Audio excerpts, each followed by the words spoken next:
તો અમિતાભ બચ્ચનને બહુ વારંવાર મળવાનું થયું. એમના હાથમાં એમણે એક ઘડિયાળ પહેરેલી, વેરી એક્સપેન્સિવ, 20-25 લાખ રૂપિયાની ઘડિયાળ હશે. તો બચ્ચન સાહેબ વાત કરે ને આમ મારી સાથે, એમના હાથ હલે તો મારી નજર ઘડિયાળ ઉપર. એકવાર બે વાર એમણે માર્ક કર્યું કે આ ઘડિયાળ જ જોયા કરે છે. એટલે એમણે મને બહુ સરસ રીતે પૂછ્યું કે અચ્છી હે ના? મેં કીધું સર બહુત અચ્છી હૈ. એટલે હસીને મને કહે છે કે લેकिन वक्त वही दिखाती है जो तुम्हारी घड़ी दिखाती है. સમય એ જ દેખાય છે જે મારી ઘડિયાળમાં દેખાય છે અને તમારી ઘડિયાળમાં દેખાય છે. એ સમય જુદો નથી. જે ઘડિયાળ તમે પહેરી છે એ ઘડિયાળની કિંમત અને અમિતાભ બચ્ચને પહેરી છે એની કિંમત જુદી હોઈ શકે, પણ એનું મૂલ્ય સેમ છે. એનું કામ એક જ છે, સમય બતાવવાનું. ને તમે મજાની વાત જુઓ કે તમે ગમે તેટલી ઘડિયાળ બદલો, તમારો સમય નથી બદલાતો. પણ જો તમારો સમય બદલાય ને તો તમારી ઘડિયાળ આપોઆપ બદલાઈ જાય છે. આ બહુ મજાની વાત છે. આપણે બધા જ્યાં ઊભા છીએ આજે, ત્યાં આપણે બધા સમય બદલવાના ચક્કરમાં પડ્યા છીએ. બધાને ટાઈમ બદલી નાખવો છે પોતાનો. આજે અહીંયા છીએ તો કાલે ત્યાં પહોંચી જવું છે, તો પરમ દિવસે એની ઉપર જવું છે. સૌને સફળતા જોઈએ છે. સૌને એમ છે કે હું કેવી રીતે ક્યાં પહોંચી જાઉં અને પાછળના લોકોને પાછળ છોડી દઉં. આ બહુ ઇન્ટરેસ્ટિંગ પ્રવાસ છે. એક સમય હતો જ્યારે કારકિર્દીનો અર્થ થતો હતો કે તમને જે ગમતું હોય, તમને જે આવડતું હોય એ કામ તમે સરસ રીતે કરો. હવે કારકિર્દીનો અર્થ છે ખૂબ પૈસા કમાઓ. કોણ કેટલા પૈસા કમાય છે એના ઉપર એની સફળતાનો આધાર છે. કોણ કેવું કામ કરે છે એના પર એની સફળતાનો આધાર નથી. પણ મજાની વાત એ છે કે કોઈ પણ માણસ આ દેશમાં દાખલ થાય, સ્પેનથી આવે, ઇંગ્લેન્ડથી આવે, અમેરિકાથી આવે, જાપાનથી આવે, ચીનથી આવે, દુનિયામાં ક્યાંયથી પણ માણસ એરપોર્ટ પર ઉતરે તો એ સૌથી પહેલા શું જુએ? સૌથી પહેલા આપણા દેશના કયા નેતાને ઓળખે અથવા મળે? ખબર છે કોઈને? ગાંધીને. કેમ? કારણ કે પહેલા એક્સચેન્જ કરન્સી કરાવે અને એના હાથમાં સૌથી પહેલા શું આવે તો કે આ દેશની કરન્સી. આ દેશમાં એણે જે પૈસા વાપરવાના છે એ એક્સચેન્જ કરાવે અને ગાંધીનો ચહેરો સૌથી પહેલા જુએ.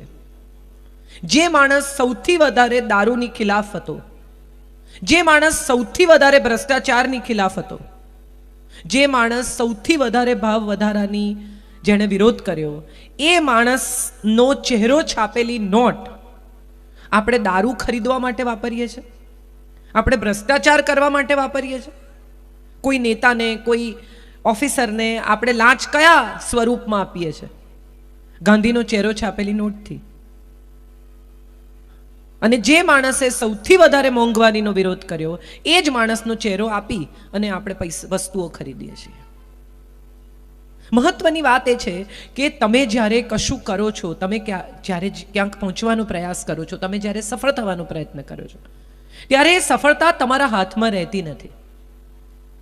એના ઉત્તમ દાખલા કૃષ્ણ છે, એના ઉત્તમ દાખલા સરદાર પટેલ છે, એના ઉત્તમ દાખલા એવા બીજા કેટલાય નેતાઓ છે કે જેમણે પોતાનું સપનું આ દેશ માટે, બીજા દેશો માટે સાકાર કર્યું. નેલ્સન મંડેલા, કેટલા બધા નામો, મધર ટેરેસા, કે એમણે પોતાનું સપનું તો સાકાર કર્યું, પણ એ સપનાનું શું થયું? એ સપનાને બીજા લોકોએ પોતાની રીતે વાપરી કાઢ્યું.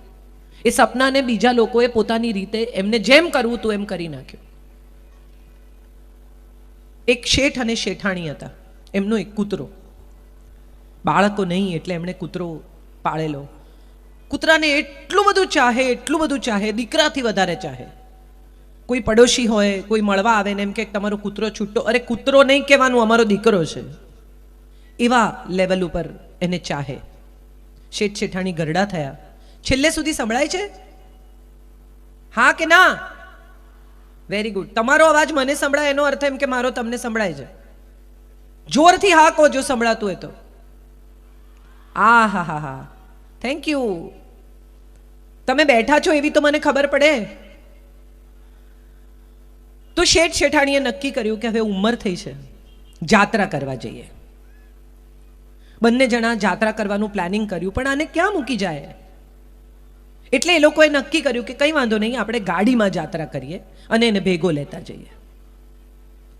કેટલાય ધામ ફર્યા, 21 ધામની જાત્રા કરી, એક આખું વરસ ફરી અને શેઠ શેઠાણી પાછા આવ્યા. ગામના લોકોએ શેઠ શેઠાણીનું બહુમાન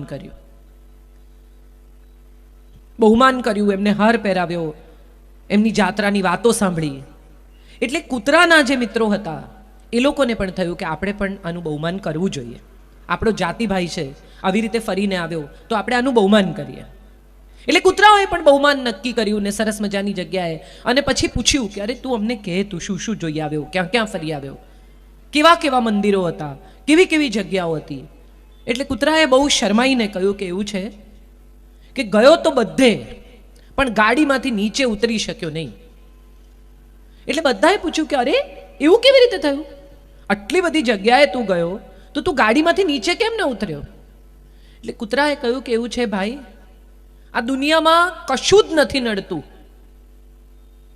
માણસને, જાનવરને, વ્યક્તિને, એની ન્યાત બહુ નડે છે. એટલે કૂતરાઓ સમજ્યા નહીં. એમણે પૂછ્યું કે ન્યાત નડે એટલે શું થાય? તો કે ત્યાંના જે લોકલ કૂતરા હતા ને એણે ભસીને મને ગાડીમાંથી ઉતરવા દીધો જ નહીં. જ્યાં જઈને ગાડી પાર્ક થાય ને હું સહેજ ઉતરવા જાઉં એમ કૂતરા ભસે, એટલું ભસે કે હું ગાડીમાંથી ઉતરી શકું જ નહીં. કદાચ આપણી સાથે પણ આવું થાય છે. કોઈ નથી નડતું ને એટલી આપણને આપણી જ જ્ઞાત નડે છે, આપણને આપણા જ લોકો નડે છે, આપણને આપણી આસપાસ વિખરાયેલા આપણા જ એવા લોકો નડે છે કે જેના ઉપર આપણે અત્યંત ભરોસો કરીએ છીએ, જેને માટે આપણને અત્યંત લાગણી, અત્યંત પ્રેમ છે.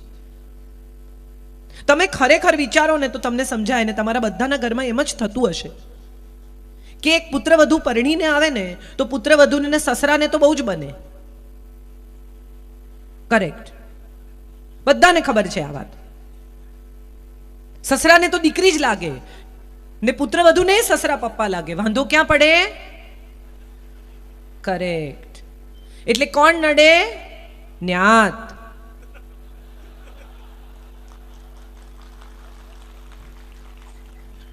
એક દીકરી પોતાના મા બાપને એમ કે મારે પરદેશ જઈને ભણવું છે, અથવા કોઈ એવા ઇન્સ્ટિટ્યૂટમાં ભણવું છે કે જે મોરબીમાં નથી, ગુજરાતમાં નથી, ક્યાંક દૂર બેંગ્લોરમાં છે, ક્યાંક બીજે છે. પપ્પા તરત તૈયાર થઈ જાય કે હા તારે કારકિર્દી બનાવી હોય તો બનાવો, તને આગળ જવાની છૂટ. ના કોણ પાડે? કરેક્ટ. કોણ નડે? મજા એ છે કોઈ એક ઓફિસર હોય, આગળ વધવા માંગતો હોય, એની બાજુના ટેબલ, એનો સાહેબ એની પૂરી મદદ કરે, એનો સાહેબ એને પરીક્ષાઓ આપતા શીખવે, એને આગળ વધતા શીખવે, પણ એની બાજુના ટેબલ પર જે એનો કલીગ બેસતો હોય ને એ રોજ પંચર પાડે. એકતા કપૂરની સિરિયલ આપણે બધા જોઈએ જ છે. રોજ સ્ત્રીઓ જોતી જાય ને એમ કહેતી જાય કે આવું તો કંઈ હોતું હશે, આ તે કંઈ સાચું છે. અરે રામ, કેવું બતાવે છે, પણ જોયા વિના રહે નહીં. નથી ગમતું તો બંધ કર દો ને, બંધ નહીં કરે, ભૂલો કાઢશે. આ લગ્ન જીવન જેવું છે. રોજ ફરિયાદ કરે સ્ત્રીઓ, આવા છે ને તેવા છે ને, મોબાઈલમાંથી માથું નથી કાઢતા, ફેસબુકમાંથી માથું નથી કાઢતા, મોડા આવે છે ને, ઘરના કોઈની પડી નથી. અને આપણે જો પૂછીએ કે આટલા બધા પ્રોબ્લેમ હોય તો છૂટાછેડા લેવા છે કે ના, મેં ક્યાં કીધું? ફૂલ ફરિયાદ, પણ સાથે રહેવું છે. વાત કરવાની છે એક એવા વિષય પર કે જે આમ બહુ સેન્સિટિવ છે અને આજના સમયમાં હવે એ જ સત્ય છે. ભારતમાં 5 નેશનલાઇઝ બેંક છે, એમાંની 4 બેંકની હેડ સ્ત્રીઓ છે. એનો અર્થ એમ થયો કે સ્ત્રીની કારકિર્દી એ હવે કોઈ સમસ્યા નથી. સુંદર પિચાઈ આ દેશમાંથી જઈને ગૂગલનો હેડ થયો. ઇન્દ્રા નુઈ ચેન્નઈથી જઈ અને પેપ્સિકોલાની હેડ થઈ.